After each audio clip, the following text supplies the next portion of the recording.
আহা গো, মা এত করে মেয়েকে নিয়ে যেতে চাইছে, কিন্তু মেয়ে এমন বেহায়া, বরকে ছেড়ে যেতেই চাইছে না। কি লজ্জার ব্যাপার বলো দেখি। ঠাকুর কি বলেছেন আপনি জানেন না পিসি ঠাম্মি? কি? উনি বলে গেছেন লজ্জা ঘেন্না ভয় তিন থাকতে নয়। তাই আমি অনেকদিন আগে খালের জলে এই তিনটে ভাসিয়ে দিয়ে এসেছি। আচ্ছা, আপনাদের এই তিনটের মধ্যে কোনটা আছে বলুন তো? লজ্জা, ঘেন্না নাকি ভয়? সন্ধ্যা, তুই ফের মুখে মুখে তর্ক করছিস? তোকে নিয়ে আমি আর পারি না বাপু। আমি তোর ভালোর জন্য বলছিলাম। শুনছিলাম তুই নাকি এই বাড়িতে প্রতি পদে পদে নাকাল হচ্ছিস। এখন তো দেখছি ঠিক তার উল্টো, বড়দের মুখে মুখে তর্কও করছিস, আর জামাইকে এমন চটান চটিয়েছিস যে তুই এখান থেকে চলে যেতে পারলে সে বাঁচে। আর তুই কি গলায় দড়ি দিবি? আমার তো এখন মনে হচ্ছে তোকে যা দেখছি তোর জন্য এই বাড়িতে অন্য কেউ গলায় দড়ি না দেয়। তুমি কি বলছো মা? আমি গলায় কেন দড়ি দিতে যাবো? আর আমার গলায় দড়ি দেওয়ার কথা তোমার মাথাতে কে ঢুকিয়েছে? বলো, কে বলেছে তোমাকে এসব? আমি গলায় দড়ি দিতে পারি বলে কেউ তোমাকে ভয় দেখিয়েছে নাকি? না, কে কি বলবে, আমি তো এমনি বললাম। কারা যেন তোমায় বলেছে আমি নাকি এখানে প্রতি পদে পদে নাকাল হচ্ছি? কারা বলেছে? আপনি বলেছেন পিসি ঠাম্মি? আমি? আপনি আমার মাকে আস্তে নাস্তে ভয় দেখিয়েছেন বুঝি এসব বলে? বড় পিসি, হ্যাঁ, আপনি আর শৈল একটু আমার সঙ্গে চলুন না। ওই পিঠে পুলি পায়েস এগুলো সব নিয়ে আসতে হবে তো, আমি তো আর একা হাতে আনতে পারবো না। একটু চলুন না। হ্যাঁ, আমিও তখন থেকেই ভাবছিলাম, জানো তো মেজো বৌদি, কত কাজ পড়ে আছে আমাদের। এসো এসো, যাই নিয়ে আসছি। চল চল চল চল চল। ভেবেছে মাকে ভয় দেখিয়ে মেয়েকে বাড়ি ছাড়া করবে। কিছুতেই যাব না আমি, কিছুতেই না, মরলেও না। এখন তো শুধু কোলে চেপেছি, এরপর ভূত হয়ে ঘাড়ে চেপে থাকবো হুলোবাবুর, বুঝবেন তখন। এই না রে, এই বিয়ের পাঞ্জাবিটা ঘরে গিয়ে পরে নে। আর শোন, একটা কথা রাখবি বাবা, নিচে গিয়ে বেয়ানের সামনে বৌমাকে অত দাঁত খিচোস না। হাজার হোক মা তো কষ্ট পাবে। তুমি সবসময় আমার ভুলটাই দেখো মা, তুমি ওনার কাজকর্ম দেখতে পারো না? আমি সবই দেখিনি, তোর কষ্ট, বৌমার কষ্ট। বৌমার কষ্ট? হ্যাঁ, ওনার কিসের কষ্ট? উনি শুধু একটাই কাজ করতে পারে, ড্রামা আর ড্রামা। চোখের জলের কল খুলে শুধু তোমাকে পটাতে চায়। কষ্ট না হাতি। ছাড়, তুই বৌমার কষ্ট বুঝবি না, অন্তত ওর মায়ের কষ্টটা বুঝ। তুই তো আমার কষ্টটা বুঝিস নি, তাহলে অন্যের মায়েরটা নয় কেন? আসলে তোমার কষ্ট হচ্ছে। আচ্ছা বেশ, আমি আর দাঁত খিচবো না। এমনিতেই তো আজকে উনি যাচ্ছেন, আর দাঁত খিচাবার দরকার পড়বে না। আজ সার্কাস কুইন বিদায় হলেই বাঁচি। উনিও বেরোবেন আর আমিও কলকাতা চলে যাব। তারার সঙ্গে দেখাটা আমাকে করতেই হবে। নীল, হ্যাঁ শোন, তোকে একটা জরুরি কথা বলার আছে। পরেই বলবো ভেবেছিলাম, কিন্তু এখন মনে হচ্ছে আগেই বলা দরকার। তোমার কি হয়েছে বাবা? তোমার কেমন যেন দেখাচ্ছে। কি হয়েছে মা, বলো আমায়। তুই কাল রাতে ফোনে তোর বন্ধুদেরকে যা বলছিলিস আমি সবটা শুনেছি। এই রে মা, কোন কথাটা শুনে ফেললো আবার? এই সন্ধ্যা, কি হয়েছে রে তোর? এই তুই বাড়ি কেন যেতে চাইছিস না রে? হ্যাঁ, ধনুক ভাঙা পণ করেছিস বুঝি? এখানেই থাকতে হবে কেন তোকে? শুনি চল না কটা দিনের জন্য বাড়ি।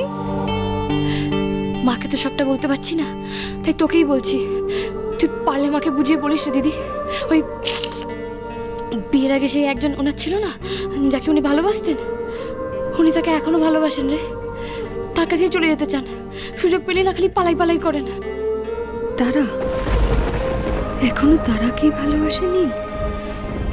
পালিয়ে গিয়েও দিদির জীবনে কাটা হয়ে রয়ে গেল ওই পোড়া কপালে।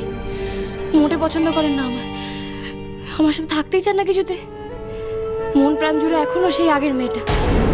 তাই আমি এখান থেকে চলে গেলে উনি ঠিক ওর কাছে চলে যাবে, তাই তো আমি যাবো না। তুই এসব কি বলছিস? ঠিকই বলছি রে দিদি, উনি না এই বিয়েটা ভেঙে দিতে চান রে। শেষমেশ কি ছোটটার জন্য মেজোটার বিয়ে ভাঙবে নাকি? আমার এখন অনেক বড় লড়াই রে দিদি। মানুষটাকে যে বড্ড ভালোবাসি, যে করে হোক এই বিয়েটা না আমাকে বাঁচাতে হবে।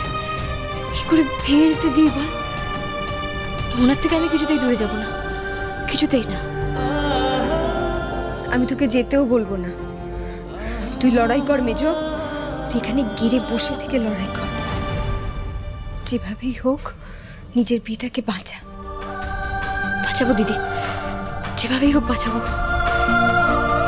এই বিয়েটা না বাঁচলে যে আমি বাঁচবো না রে। বাঁচাবো, দেখিস বাঁচাবো। কোন কথা ব্যাপারে বলছো মা? কি শুনেছো তুমি? তুই তোর বন্ধুকে বলছিলিস যে বৌমার সঙ্গে থাকাটা তোর পক্ষে সম্ভব নয়। তোর বউ কেমন হবে সে নিয়ে অনেক উচ্চাসা ছিল তোর, আর বৌমা একদমই সেরকম নয় বলছিলিস তো।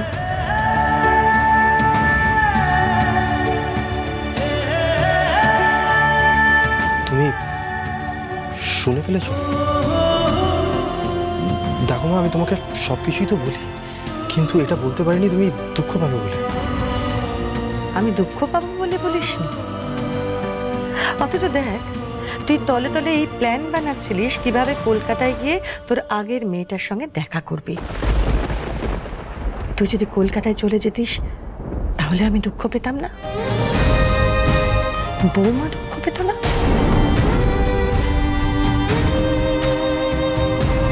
যাকে তুই কেন বলিসনি সে নিয়ে আমি কথা বলতে চাই না।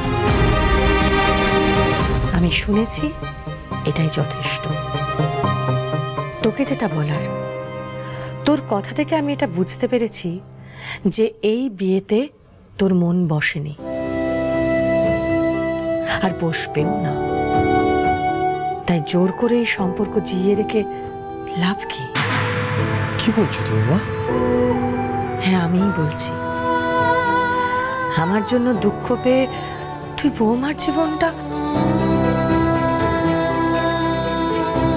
দেখ নীল, আমার ছেলে মেয়ে যদি দুঃখে থাকে তার থেকে বেশি কষ্টের কি আছে বল?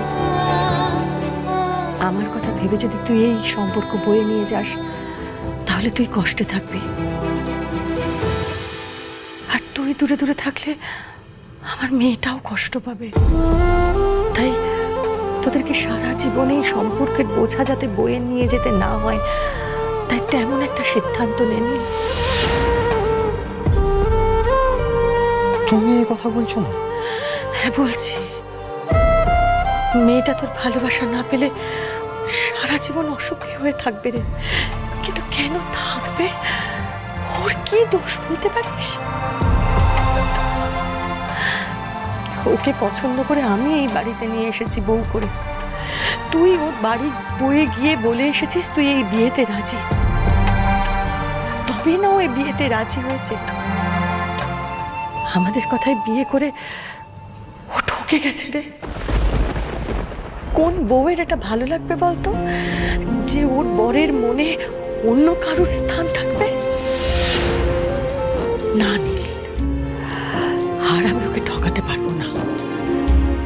তোকে জোর করবো ওকে ভালোবাসার জন্য, তাও তো ঠিক নয়।